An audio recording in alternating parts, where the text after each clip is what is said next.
my name is Andrew Taylor. I run a therapeutic gap semester in Costa Rica using adventure therapy and nature and cultural immersion. I also have a coaching program stateside named Octagon Mentoring, where we coach primarily young adults and their families, and college coaching, young people who are working their way through college. Why did you focus on the young people in your business? I was a young adult who didn't know what I wanted to be, where I wanted to go, what I wanted to do. And my 20s were a bit of a mess in terms of figuring out who I was and where I was going. And I've always had a soft spot in my heart for that phase of life where you're trying to launch, you're trying to figure out who you are really post high school, even maybe post college. And I, I've just always been drawn to that age group and just wanting to help them find their way because I really stumbled through it and feel that I can be helpful. Now, when you're on these trips, are these they're like river trips, or they're adventures in the woods? Or where are we? Tell me a little bit about the program. Yeah. In Costa Rica, the program's name is Pure Life Adventure, and young people come down for 3 months. And we have a campus where they stay 3 nights a week. So it's an outdoor open air eco lodge place where they've got beds, hot showers, flushing toilets. And that's where we do on Monday and Tuesday, we do like individual therapy, group therapy. We are like we play volleyball, we do laundry, we cook great food. It's like kind of being home. And then Wednesday mornings, they pack up every Wednesday to Sunday night and they go out on adventures. So we do surfing, we do whitewater rafting, sea kayaking, we do certification courses where they can get certified in wilderness first aid, whitewater rescue, ropes rescue. We do service projects. We stay with local families. So it's a complete immersion for 12 weeks. And young people who come, they work hard and they have a ton of fun and make a lot of personal progress. Now, without violating HIPAA and keeping everything confidential, I'm sure that in the course of having all of these adventure therapies and these experiences, right? Like, I've done hundreds and hundreds of miles of rafting and canoeing, and I know that those experiences have taught me profound lessons and have helped me connect with the group that I go with in ways that other non-adventure type things just don't offer. And obviously, you know that. That's why you're involved in this business. Is there a particular case in the course of time that you've been doing this where someone came to you and they were in real bad shape, right? They were kind of, and I know that the point is to, is to take those that are struggling and to help them get to the next phase in their life in a healthy way. But is there a particular event, a story that you can tell us where someone was either really resistant to the whole idea, and then they, through the process of these adventures, kind of had an enlightening moment that really served as the catalyst for the rest of their lives? Many. And my mind is racing with a lot of stories. And you think about it, the young people that come to the program are dealing primarily with depression, anxiety, they're struggling with ADHD, sometimes high functioning autism spectrum. And the thing about their lives has become about avoidance and resistance and reluctance. And par for the course, when you're not feeling good, you're not feeling confident and you're struggling in these ways, you don't want to do anything. And I've been there too. And it's very, painful and frustrating feeling. And so I really honor the fact that these young people, like, it takes guts to say, okay, I'm willing to go try something and step into the outdoors in Costa Rica, even though it's beautiful and fun. That's difficult. And what I tell people on the phone and is like, listen, that you're going to feel uncomfortable that first week. You're going to really question if this is the right place for you, and try and tell them as much as I can about the program. And through the years, yeah, we've had a number that come through in that first week. They're like, man, I'm feeling it. And one man in particular was an amazing musician, a really talented musician. And that first day, he just kind of sat out on the patio and cried. And he asked for some time with me, and I was happy to give it to him. And he just said, hey, I all due respect, I can't do this. And I'll never forget. And I said, listen, man, you're an adult. That's your call. And, but are you with some of my thoughts? And he said, man, I'll take anything you got. And I said, listen, it's going to be hard, but I need you to believe me right now because I've seen hundreds and hundreds of yous come through here. And I said, if you can't trust yourself, if you can just trust me, if you give this at least 3 weeks, I promise you, you're going to feel better. And he just started sobbing. And he's like, you can't make that promise. And in my head, I'm like, oh shoot, man, I hope I can, but I do. I believe in what we do. And I said, okay, I'll give caveat. You put your heart into this, you put your heart into it, and you put like an actual effort into this. I guarantee you're going to feel better in a couple of weeks, not tomorrow, not right now, not in 5 minutes. And seeing this discomfort right now is of what you're here to do. And he wiped his eyes and he looked at me and he said, all right, I'll I'll start there. And that's all you can ask anybody to do. 2, 3 weeks later, boom, the lights are on.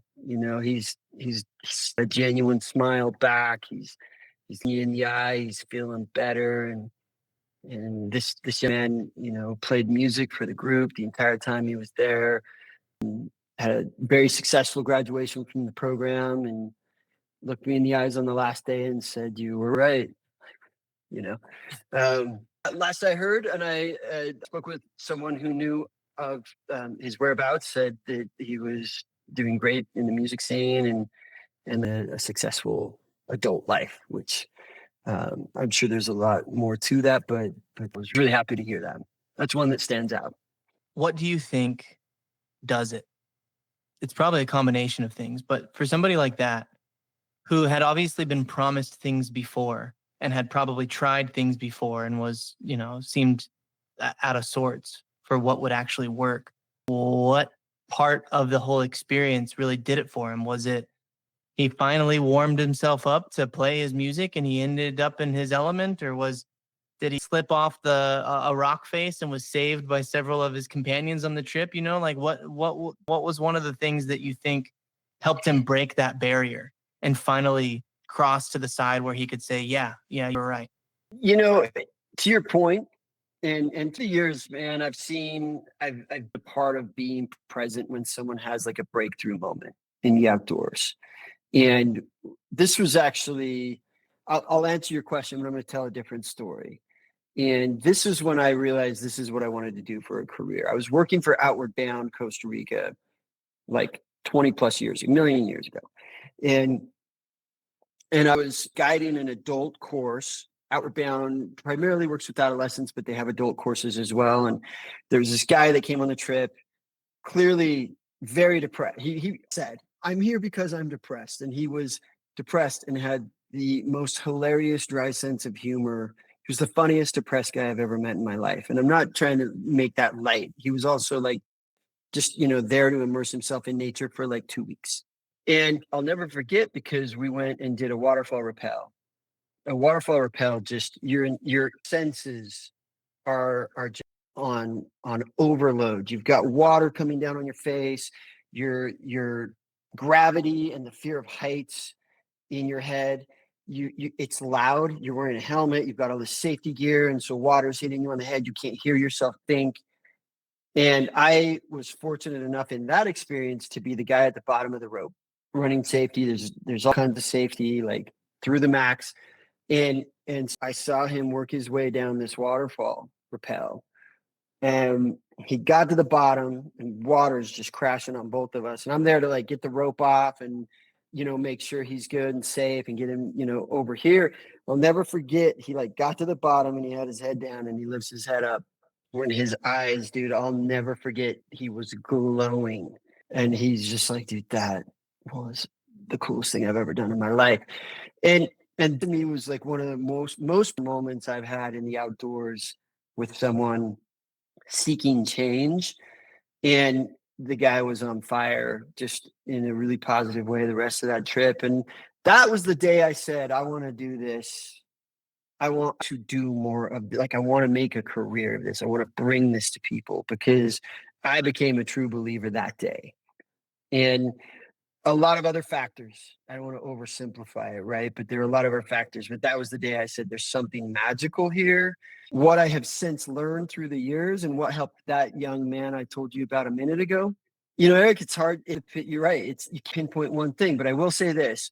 We know that being in nature, we know that being outdoors, exposed to the sights, just the colors, the landscapes, distance, seeing that our brain is healing, hearing chirping of birds and running water, our brain is healing. Smelling nature smells, our brain is like, yeah, this is the good place for us to be. There's extensive research that's been run that our brain and our body responds and heals in that environment. Now you in modern day, like right now you take the away.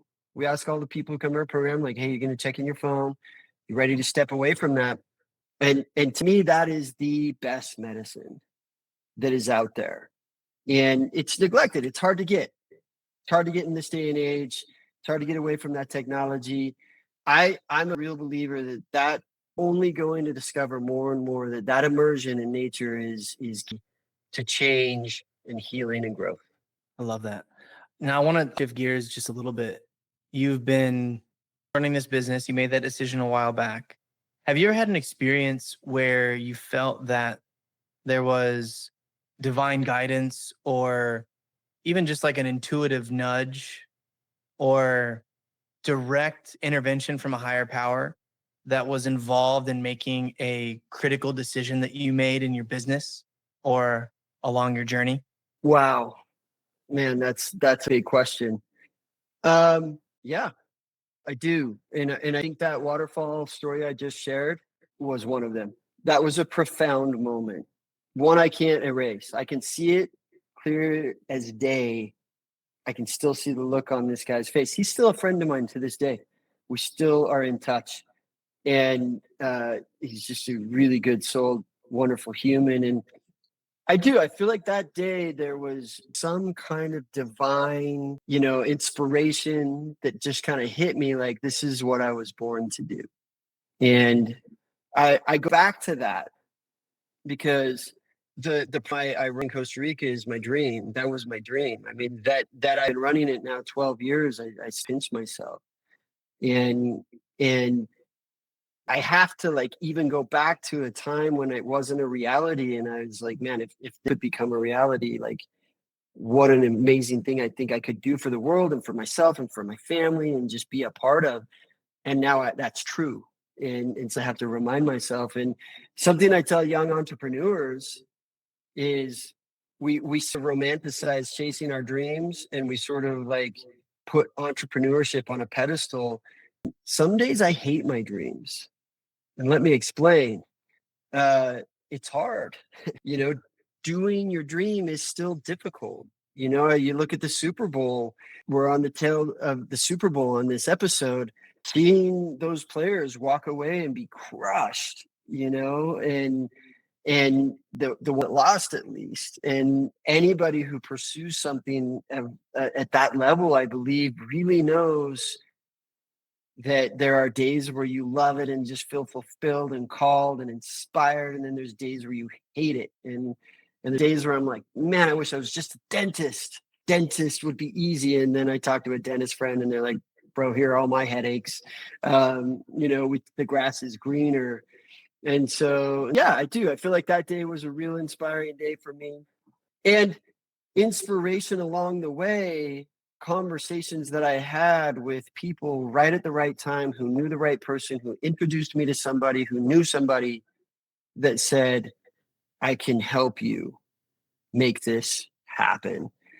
And there were a number of things and have been a number of things over the years and relationships and moments and even the ups and downs of it all and the turns. I mean, COVID closed my business in Costa Rica overnight, closed our program. Costa Rica shut their borders. We were very busy at the time. Everybody get home safely. And like, I shut off my phone. And for the first time in like 9 years, I'm like, honey, I don't have a job. Mm. And we reopened a year later, thankfully. other doors open, new opportunities, new partnerships. And that whole winding path has felt inspired in my life. Andrew, where can everyone find you?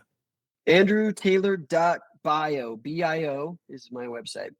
And purelifeadventure.com is my adventure program in Costa Rica. And then octagonmentoring.com is my program stateside for coaching and mentoring. Thank you so much for coming on the show. Thanks for having me, Eric. I appreciate it. This has been the Pulse Ox podcast. Please, if you found this episode valuable, give us a like on Spotify and share it with a friend.